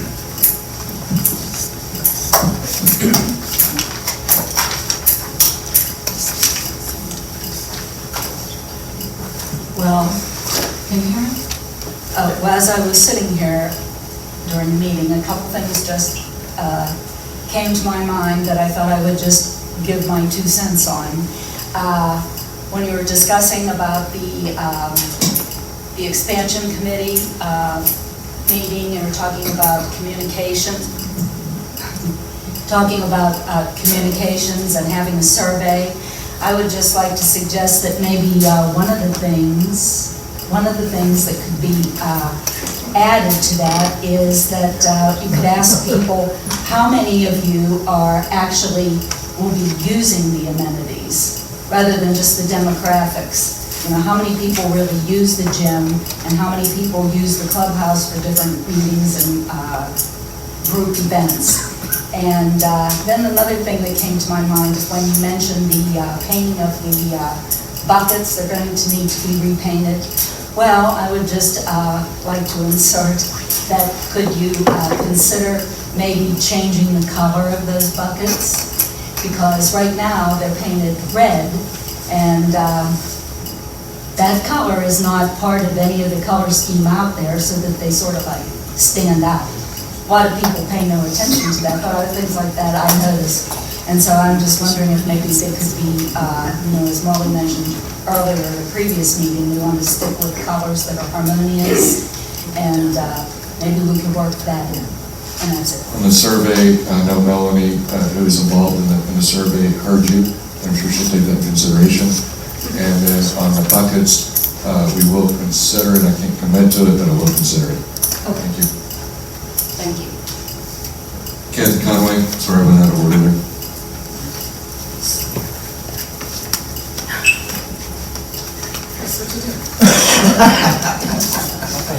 Hi, I just want to also say Merry Christmas, Happy Holidays to everybody, and thank you for your work this year.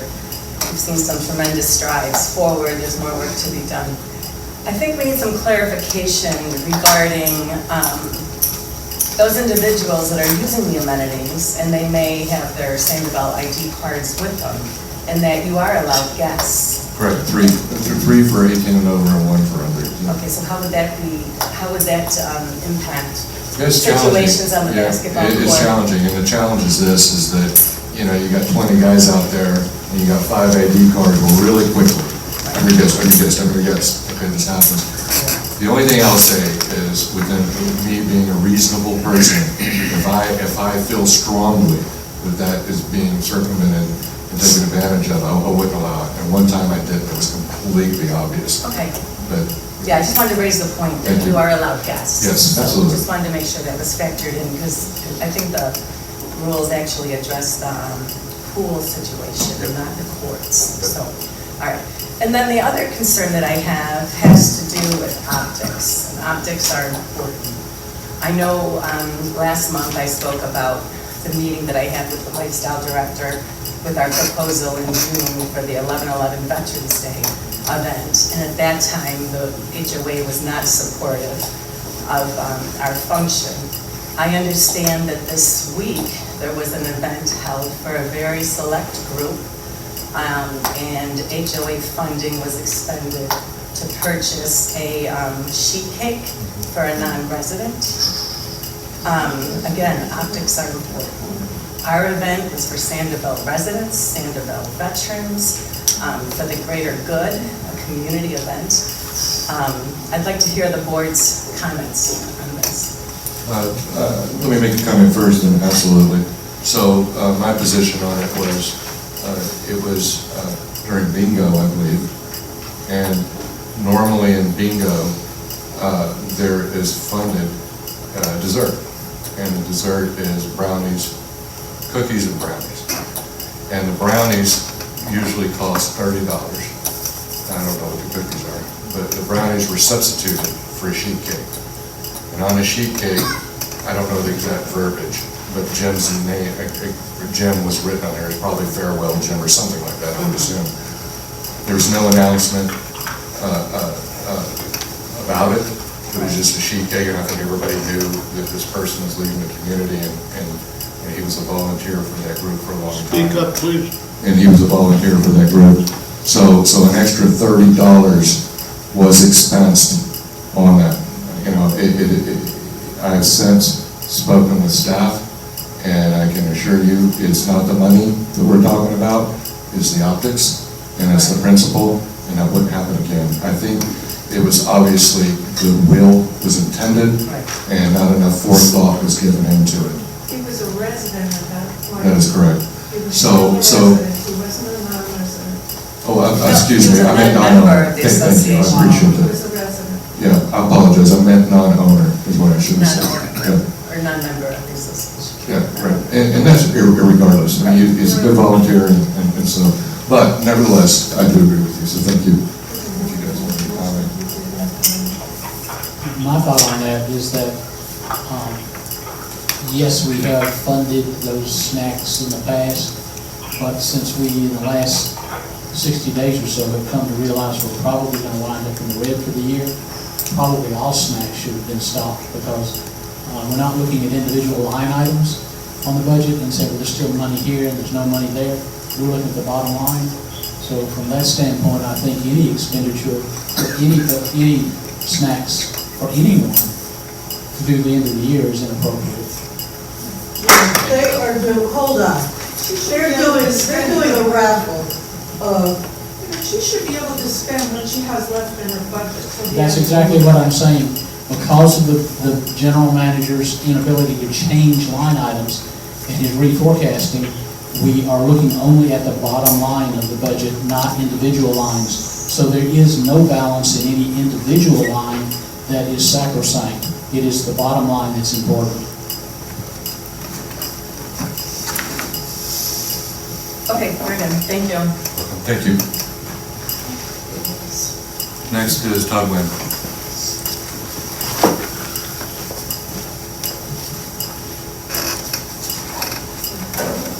Thank you, Board.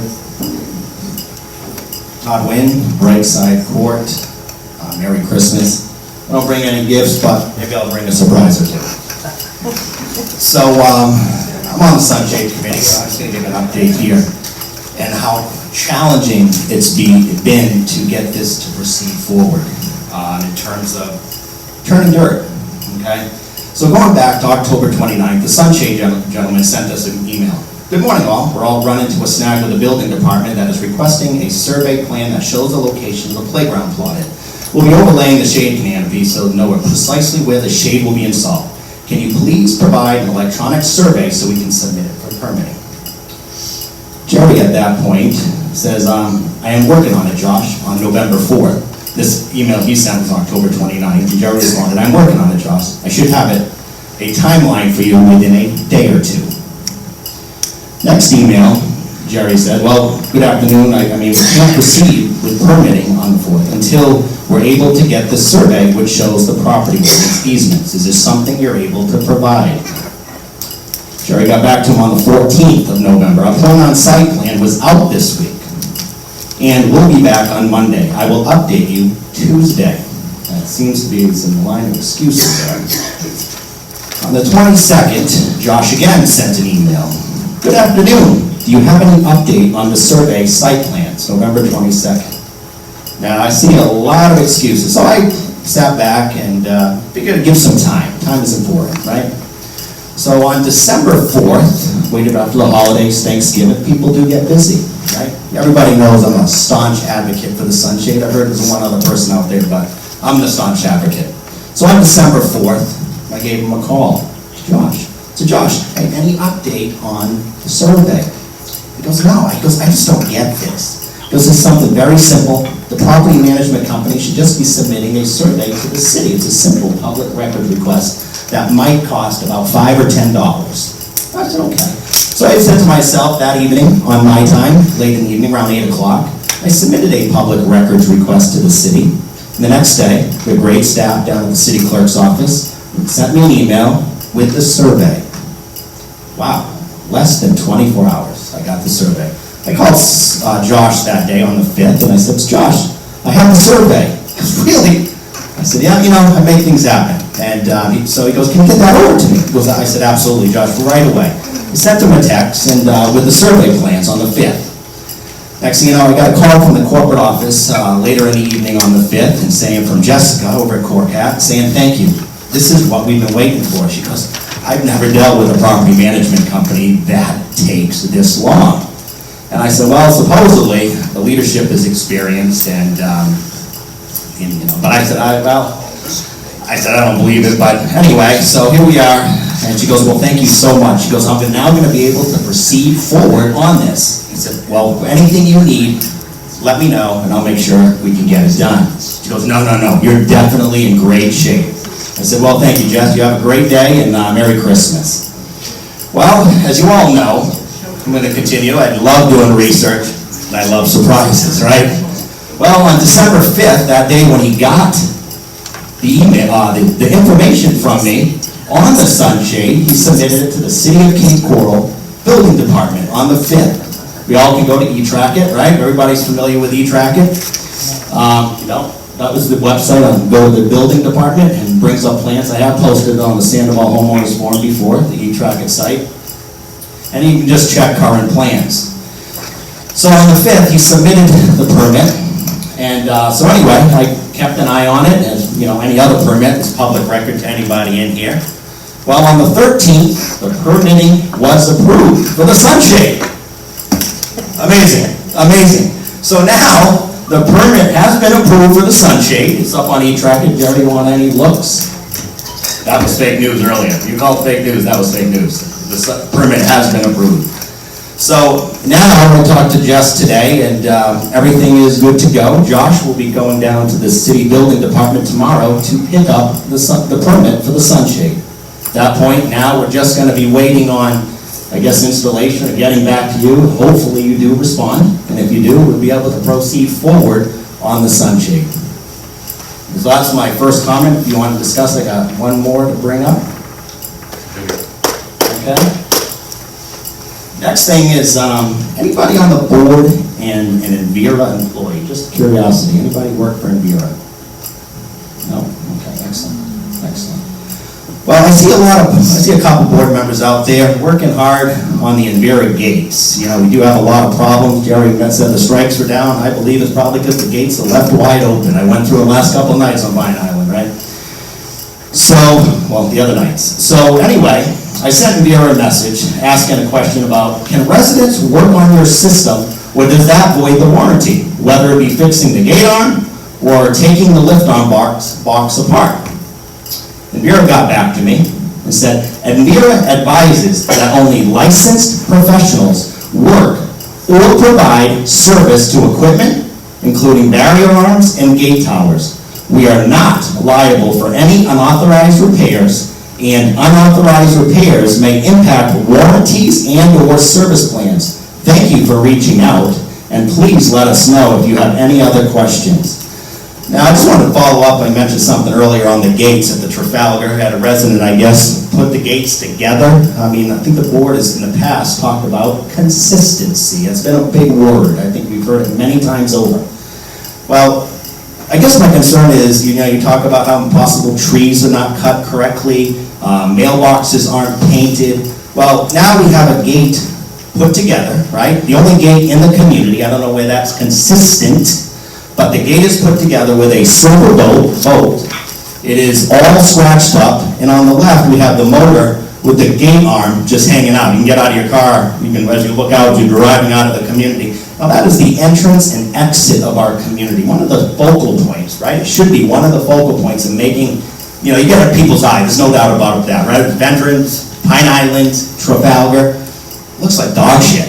It really does. I mean, we should be taking pride in our community. There should be consistency. So if the board is going to be challenging the property owners with consistency, they should be upheld to consistency, right? Because that Trafalgar gate, whether or not we had possibly saved $1,000, I mean, it's not consistent with the other gates. And on that note, I'm done. Merry Christmas to all, and thank you so much. I have one comment to make, is that your point about consistency is not consistent, because all the Pine Island gates are single swing, and the electrician, Lowe's Electric, had recommended that they all be converted to that, because you would use one motor instead of two. So that's the plan going forward. Thank you.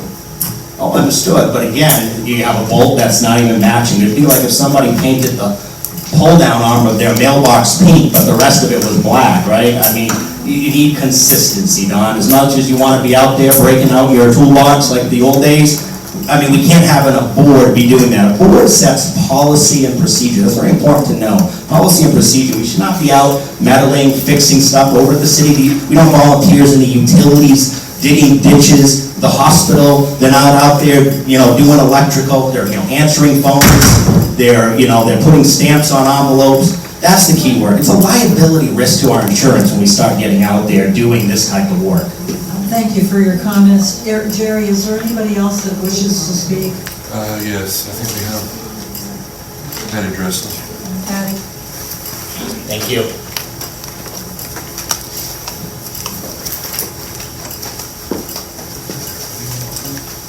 Hi, I just have a couple of comments to make. Number one, I'm glad that we're getting all of the necessary paperwork so that we can move forward with the sunshade. I think there's some kind of a question, and Marilyn, you said, fingers crossed, that we're going to have this by May. I hope so too.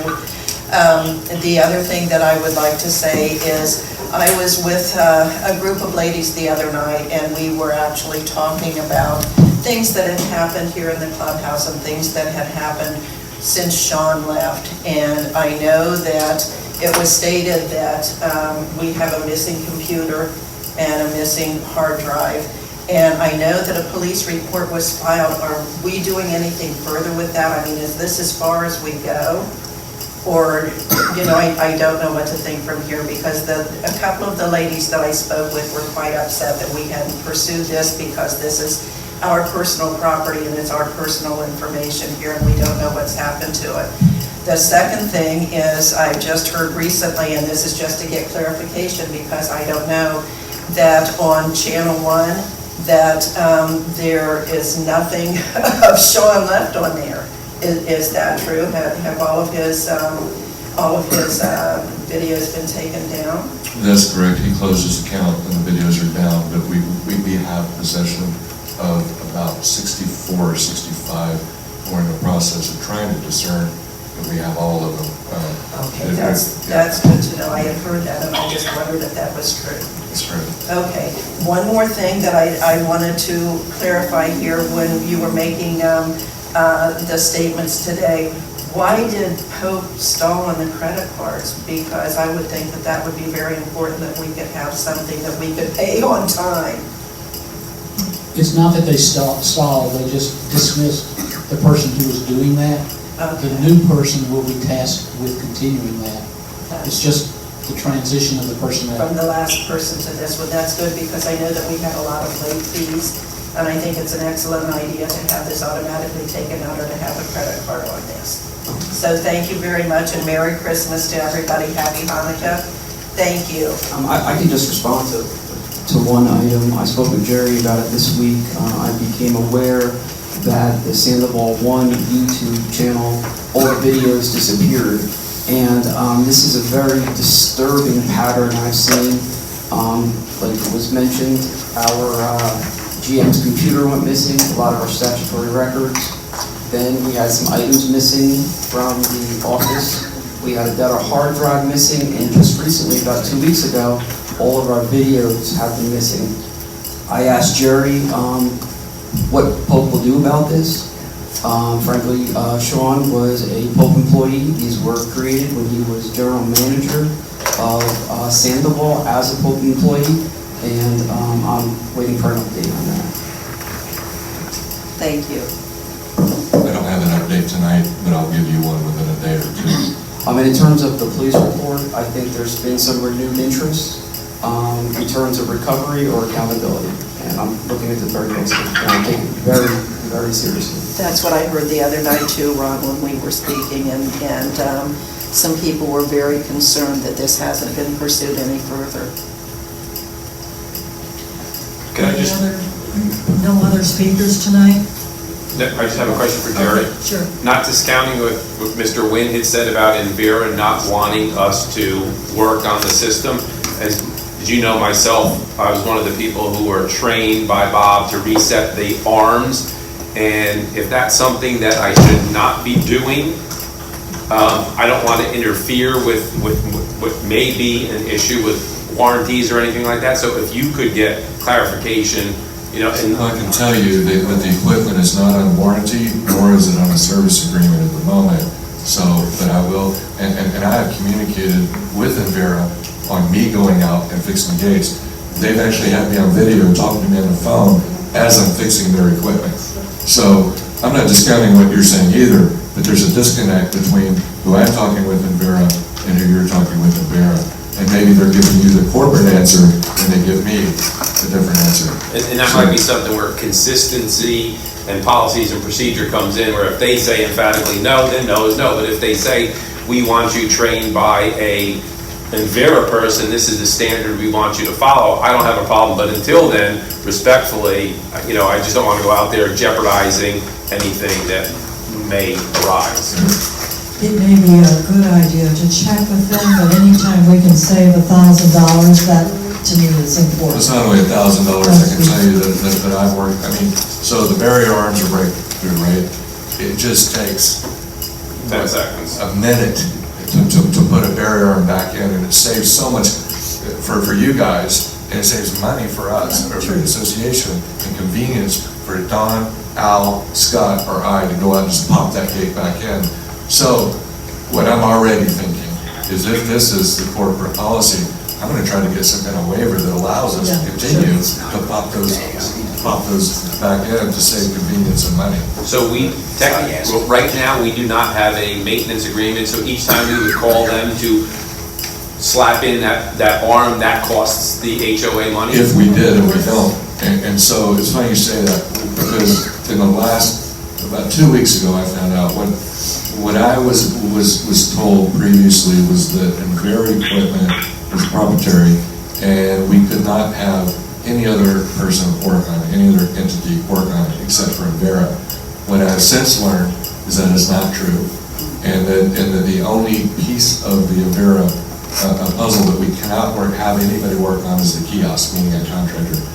One of the challenges I've had in this whole gate issue is you have a gate issue, you call Envera out, they point the finger at the gate mechanics part of it, so you call a gate company, they point the finger at Envera, because those two components communicate with each other. Jerry, you might want to check with them as well on that, because they discussed with me third parties, how there's none in this area, so you might want to get the corporate response on that. Yeah, and I did. I got this from Envera about 2 weeks ago, not in writing, which I probably need, but so right now, what I'm really anxious about is getting a single gate company to service all of our gates. It will save us time, it will save us money, it will save us frustration. We're having one company be able to handle both parts of the puzzle instead of having to call two different companies out for each piece. So just for clarification for myself and the audience and people who are watching, the drop arms and the swing gates are technically two different companies. You know,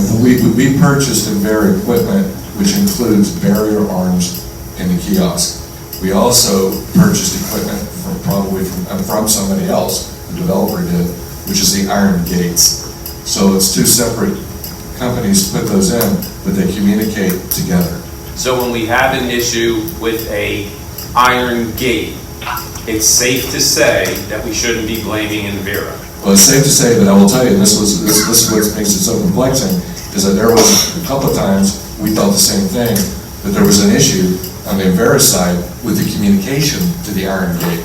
But from a layman, if you just look at the issue, you think, oh, it's the iron gate's the problem. So this is why I'm so excited about what I found out, the idea of getting a single contractor to service both. And I actually talked to Buzz Electric tonight on the way here, just to see if they could answer an RFP on this when I sent it out. And they manage two communities that includes Envera and the Iron Gates. So they already do this. Two communities, not a lot. So I like the relationship we have with Bose, but I'm going to be looking elsewhere as well. If you contract with a single service provider, that will not impact the budget correctly. You have the maintenance for the gates in the budget currently. Yes, we have monies in there. Yes. So it would take no additional money.